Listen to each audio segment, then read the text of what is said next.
What's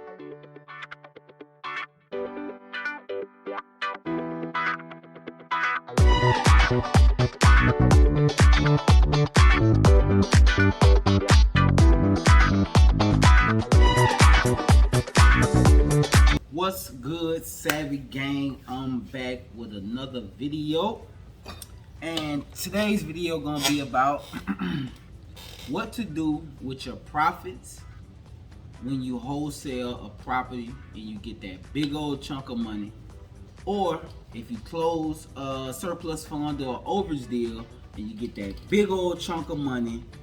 What you gonna do with it? You gonna go buy a nice watch, or you gonna go buy a car, or you gonna catch up on some bills, or what are you gonna do with it? Obviously, if you're on this channel, I would think that you're smart enough. You're definitely gonna reinvest a portion of it back into the business. But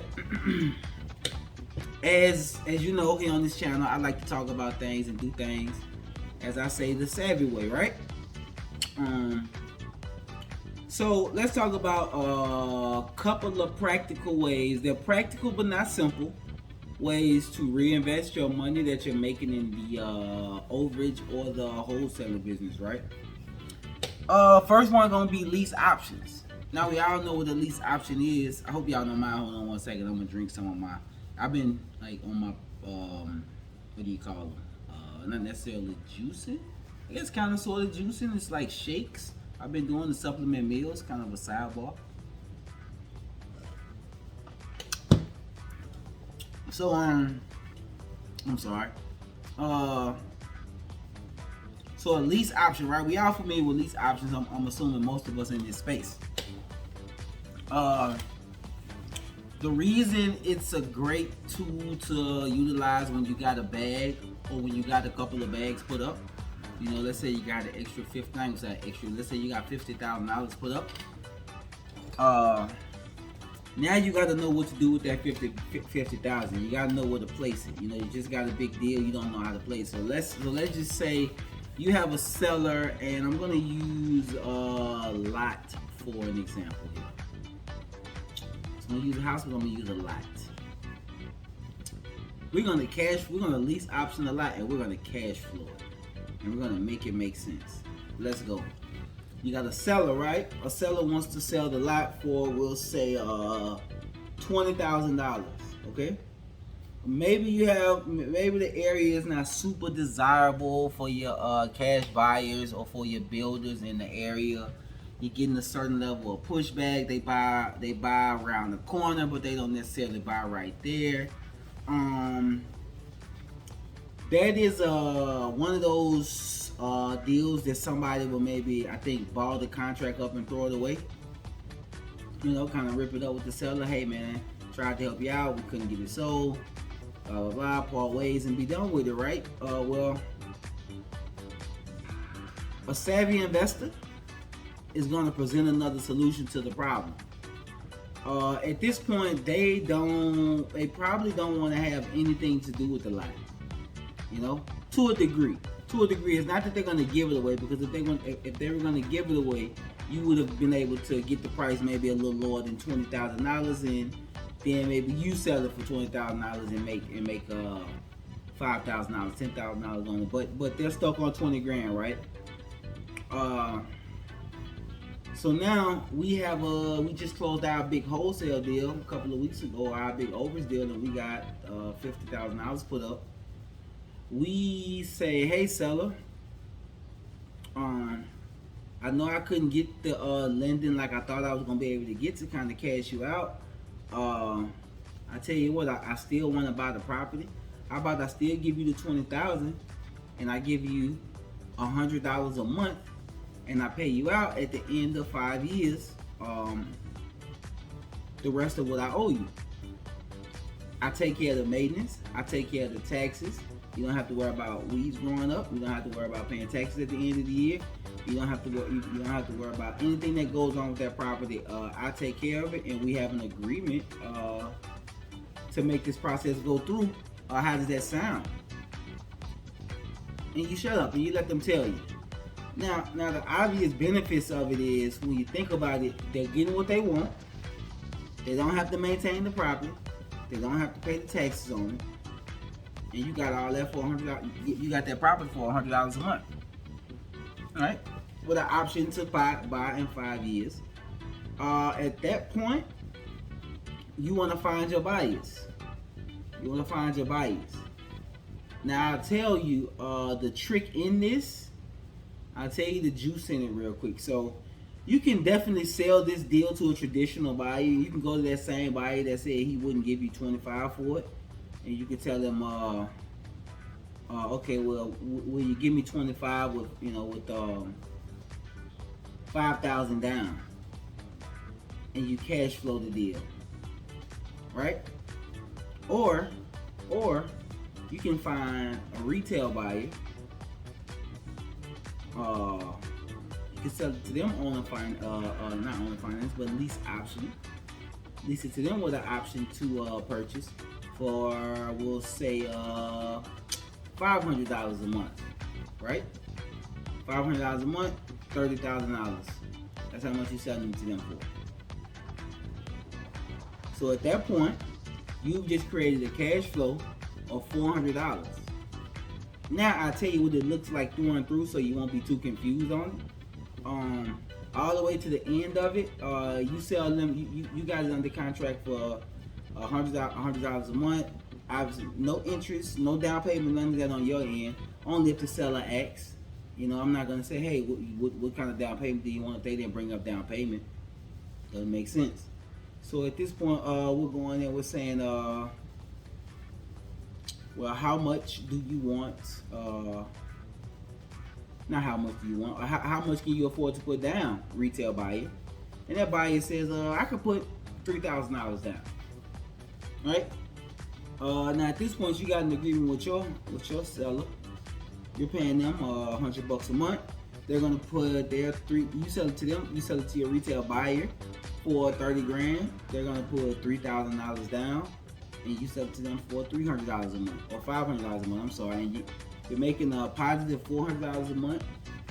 That person that's paying you now, they have time to build on the property. They have time to go back and get funded for the for the project, and you give them a time period. So if your contract with your seller is 5 years, you want to make your contract with your buyer 1 year. You have a year to cash me out at the end of the loan. So you'll cash for that $400 plus cash positive for a year. And if they default on the loan, they got to give you another down payment and start over, or you find other retail buyers. And that's one way that I like to use my money when I close these bigger deals.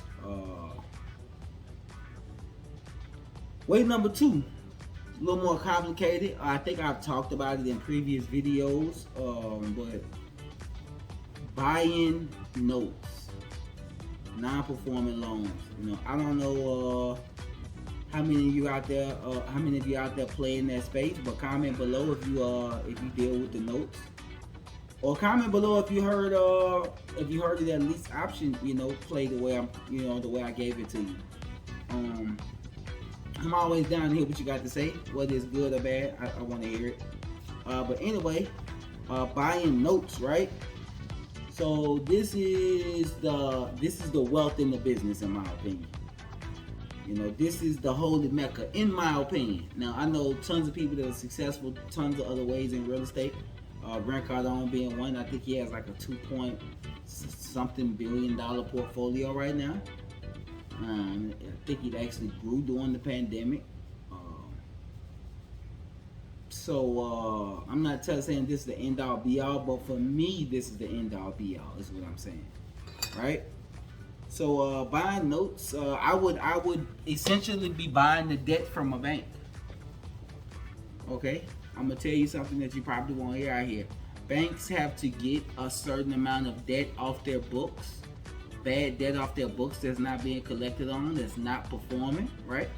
By the end of the year, so they're able to get funding from the Federal Reserve, right? The FDIC. I think the FDIC has to approve them some kind of weird way, but I have spoke with bankers on this. They want to get those bad loans off their books so they can have be in good standings with the Federal Reserves, right? At that point, you just need to have buying power.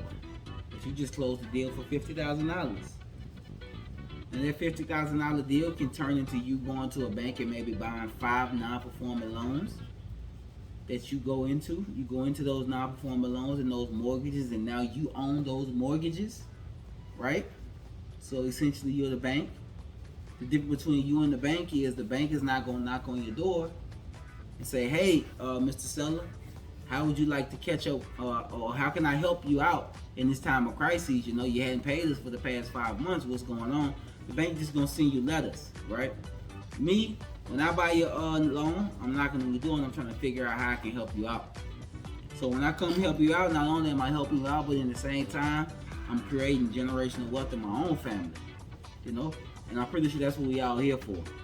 So now that $50,000 wholesale deal that you just closed, you turn it into a you turn it into a 5 non-performing loans that you get up to par, or that you get performing rather, right?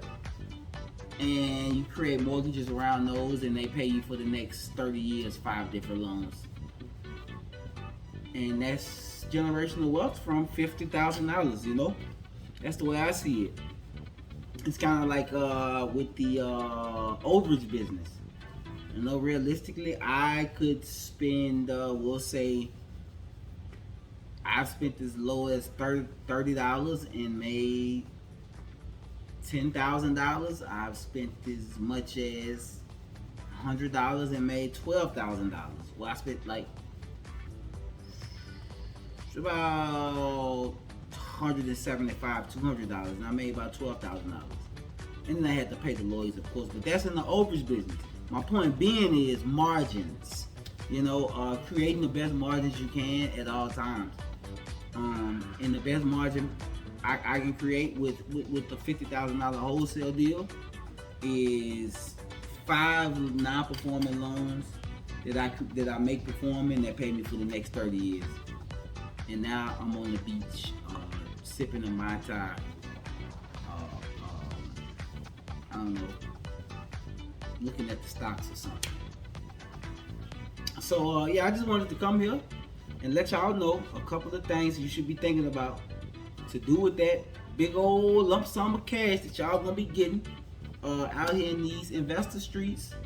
Always be thinking about your next move. It sucks being at that closing table not having nothing in the pipeline. I always keep something in the pipeline. And y'all stay savvy. I'm out of here. Y'all like, y'all subscribe, y'all share this with all your people. And let's get paid, savvy investors.